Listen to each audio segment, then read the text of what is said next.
All right, so let's talk now about a weakness in key exchange called the man-in-the-middle attack. Now, we talked in the previous section about how Moses and Rachel can set up a secret key even in a public communication area. And people don't have enough knowledge to get the shared key that Moses and Rachel share. They have some partial knowledge, but if they're not able to compute the discrete logarithm, they can't get all the knowledge that Moses and Rachel share.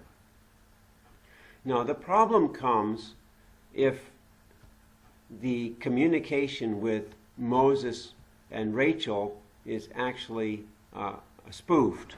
But what do I mean by spoof?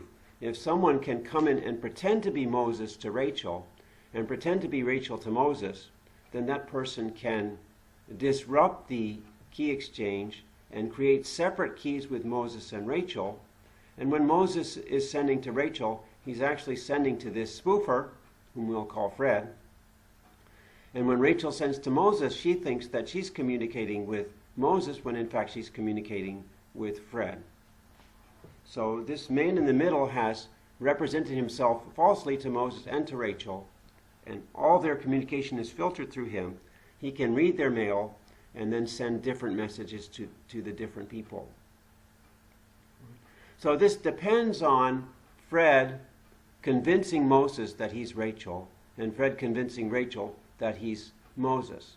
So you can see that this would be an issue in the internet.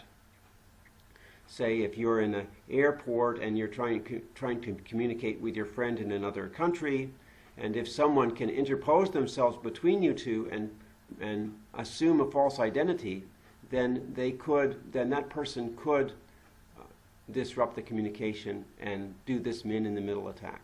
So here you see how it works. Basically, Fred does what Rachel should be doing with Moses, and Fred does what Moses should be doing with Rachel. So instead of having this single diagram that we had above, that is, this simple diagram where Moses and Rachel are communicating directly, instead we have two versions of this diagram.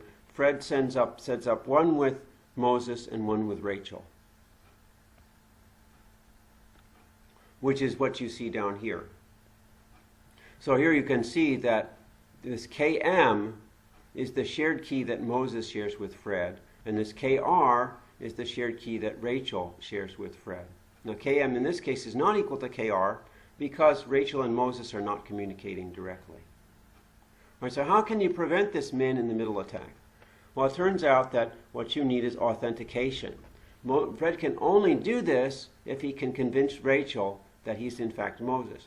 Now, if Moses authenticates his messages, then there's no way that Fred can pass himself off as Moses.